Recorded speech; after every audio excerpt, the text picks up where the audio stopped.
देख रहे हैं SRTV न्यूज नेटवर्क और मैं हूं मनीषा श्रीवास आपके साथ। इस वक्त की मुख्य खबरें, खास मुलाकात विशेष मेहमान से। प्रदेश के जननायक उप मुख्यमंत्री देवेंद्र फडणवीस के नेतृत्व में चौतरफा विकास होगा।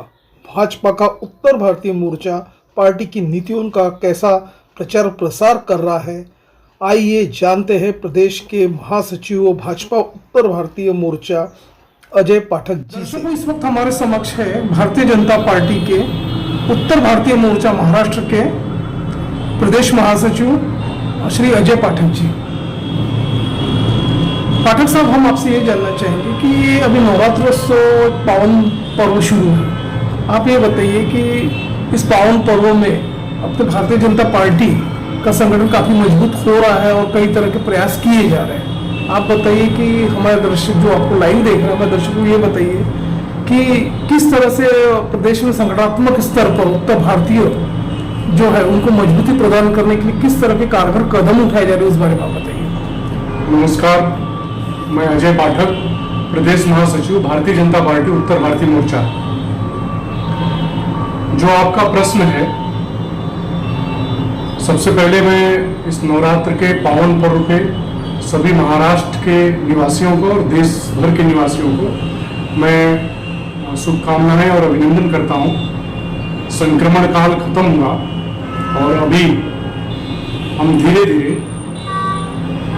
पवित्र काल की तरफ बढ़ रहे हैं। बारिश के जो 4 महीने होते हैं ये संक्रमण काल कहे जाते हैं। राजनीति में भी संक्रमण काल आता है। महाराष्ट्र की राजनीति में ये 2.5 साल महाराष्ट्र के लिए संक्रमण काल चला और ये संक्रमण काल अब समाप्त हुआ। यहाँ की जनता सुकून का सांस और चैन ले रही है। आप पिछले 2.5 साल की गवर्नमेंट देखिए, लोग 3 पार्टियों की सरकार जिसका नाम महाविकास आघाड़ी दिया गया था, वो महाविनाश आघाड़ी बनकर के उभरी। जो प्रदेश के मुखिया के तौर पे जिनको मुख्यमंत्री कहा जाता है, 2.5 साल में प्रदेश का 2.5 दिन का भी दौरा नहीं किया उन्होंने। सरकार कोई और चला रहा है, अधिकारियों को कोई और चला रहा है। तीनों लोग आपस में लूट खसोट करने के लिए तैयार थे और वही काम कर रहे थे। जनता क्या कर रही है, कैसे ही लोग जनता को छल करके गवर्नमेंट बनाए थे, ये सभी ने देखा। और महाराष्ट्र के इतिहास की सबसे दुर्भाग्यपूर्ण सरकार ये पिछली महाविकास आघाड़ी सरकार रही है। ये संक्रमण काल खत्म हुआ और नया सूरज का उदय हुआ है। एकनाथ शिंदे साहब इस महाराष्ट्र के मुख्यमंत्री बने। उसके बाद हमारे सबके लाडले और चहेते जननायक देवेंद्र फडणवीस जी उप मुख्यमंत्री बने। उप मुख्यमंत्री और मुख्यमंत्री की जोड़ी देखिए, जिस दिन से शपथ लिए आज तक एक दिन का विश्राम उन्होंने नहीं लिया। सतत काम कर रही है, सतत प्रयास जारी है। एक जिले से दूसरे जिले, दूसरे जिले से तीसरे जिले, तीसरे जिले से चौथे जिले, चौथे जिले से 5वें जिले, एक दिन में 2-2, 4-4 जिले वो दौड़ रहे हैं। अधिकारियों को निर्देश दे रहे हैं, सुबह से शाम तक मीटिंगें कर रहे हैं। क्या काम हुआ, किस तरह से योजनाएं लागू होंगी। ये 2.5 साल जो संक्रमण का रहा, जो अनाचार अत्याचार इस 2.5 साल में बढ़ा, जो 2.5 साल में इन्होंने किया, घोटाले, भ्रष्टाचार, गृह मंत्री जेल में, 2-2, 3-3 मिनिस्टर जेल में, किस तरह से सरकार चलती थी। एक मंत्री जेल में बैठ करके कैबिनेट में हिस्सा ले रहा है। किस तरह की मानसिकता थी इन लोगों की, कैसी सरकारें चल रही थी। तो उससे ये महाराष्ट्र बाहर हुआ और महाराष्ट्र में महाराष्ट्र के हितों को चाहने वाली सरकार चल रही है।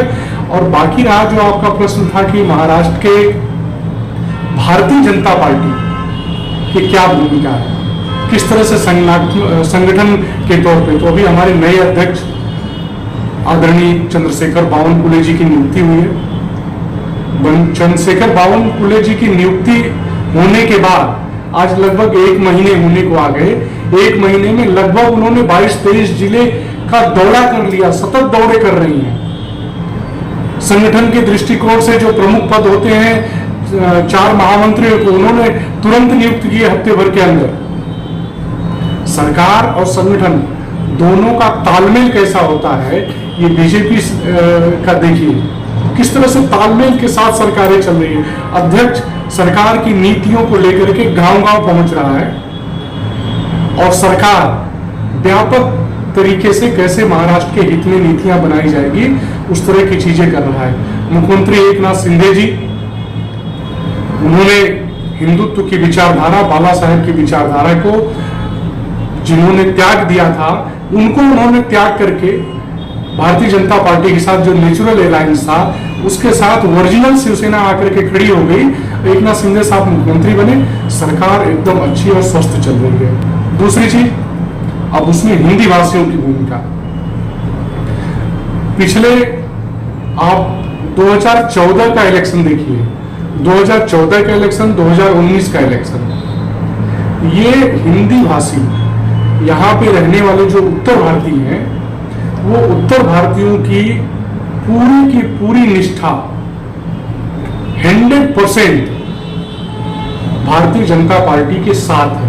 उनका एक वोट पूरे महाराष्ट्र के अंदर आज की डेट में हिंदी भाषियों की जनसंख्या तकरीबन 1.25 करोड़ के आसपास है। 1.25 करोड़ के आसपास जनसंख्या है। उन 1.25 करोड़ की जनसंख्या में जो वोटर हैं, 65 लाख के आसपास, 65-70 लाख के आसपास जो वोटर हैं, वो सभी के सभी उत्तर भारतीय मोर्चे के साथ जुड़े हुए हैं और भारतीय जनता पार्टी को निस्वार्थ रूप से अपना समर्थन, अपना वोट, अपना वैचारिक समर्थन पूर्ण रूप से भारतीय जनता पार्टी के साथ है और भारतीय जनता पार्टी के साथ वो पूर्णतः जुड़े हुए लोग हैं। लेकर के देखिए, नागपुर में अभी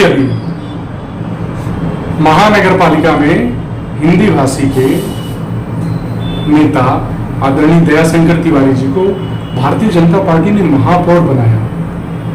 इससे पिछली सरकार में जब देवेंद्र जी की चीफ मिनिस्टर थे 2014 से 2019 तक, तो उसमें 5 हिंदी भाषियों को राज्य मंत्री का दर्जा दिया था उन्होंने।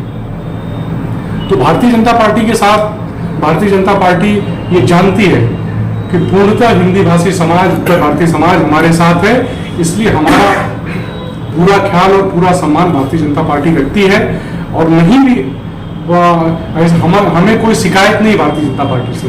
हम भारतीय जनता पार्टी के वर्कर हैं, हम भारतीय जनता पार्टी के सिपाही हैं और सिर्फ इसलिए कि भारतीय जनता पार्टी सनातन धर्म और राष्ट्र की सेवा के लिए है। तो हम राष्ट्र की सेवा में समर्पित लोग हैं, इसलिए हम भारतीय जनता पार्टी के साथ हैं।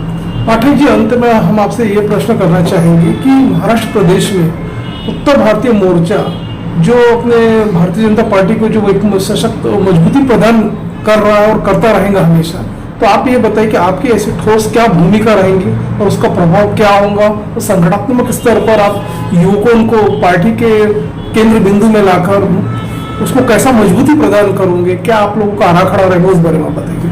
देखिए, हम भारतीय जनता पार्टी ने मुझे एक बड़े पद पे ले आई है। मैं पहले नागपुर महानगर अध्यक्ष था भारतीय जनता पार्टी उत्तर भारतीय मोर्चे का, अभी भी मैं कार्यवाहक अध्यक्ष हूँ। इसके साथ साथ मुझे भारतीय जनता पार्टी ने प्रदेश में महामंत्री करके जिम्मेदारी दी है। मेरे पास विदर्भ के 8 जिले, उन 8 जिलों में प्रवास करना, भारतीय जनता पार्टी की नीतियों को हिंदी भाषियों तक पहुंचाना और उनको पार्टी के साथ जोड़ना। देखिए, हम भारतीय जनता पार्टी के वोटर तो हैं, इसमें कोई दो राय नहीं है। हम भारतीय जनता पार्टी के वोटर हैं, लेकिन भारतीय जनता पार्टी को वोट दे करके सिर्फ हम बैठने वाले लोग नहीं हैं। भारतीय जनता पार्टी महाराष्ट्र में और कैसे मजबूत होगी। जो लोग किसी कारणवश उत्तर भारतीय मोर्चे के लोग, उत्तर भारतीय समाज वोट नहीं कर पा रहा है या उनकी वोटर लिस्ट नहीं बनी हुई है, जो लोग 10 साल, 20 साल, 25 साल से रहे हैं, उनकी वोटर आईडी कार्ड नहीं बनी है, उनको भारतीय जनता पार्टी से जोड़ना, उनका वोटर आईडी कार्ड बनवाना, उनको बूथ तक ले आना, बूथ तक ले आकर के सुनिश्चित करना कि ये अपना वोट करें। तो ये सारा प्रयास हमारा सतत चालू है और पूरे प्रदेश में हमारे प्रदेश अध्यक्ष जब से बने हैं, हमारे बहुत ही कर्मठ और बहुत जुझारू व्यक्ति इस प्रदेश में हम लोगों को प्रदेश अध्यक्ष मिले, आदरणीय संजय जी पांडे हमारे प्रदेश अध्यक्ष। जब से वो प्रदेश अध्यक्ष बने तब से भारतीय जनता पार्टी उत्तर भारतीय मोर्चे की का पूरा कायाकल्प हो गया। Thank you. Okay, thank you. जय हिंद, जय भारत, वंदे मातरम।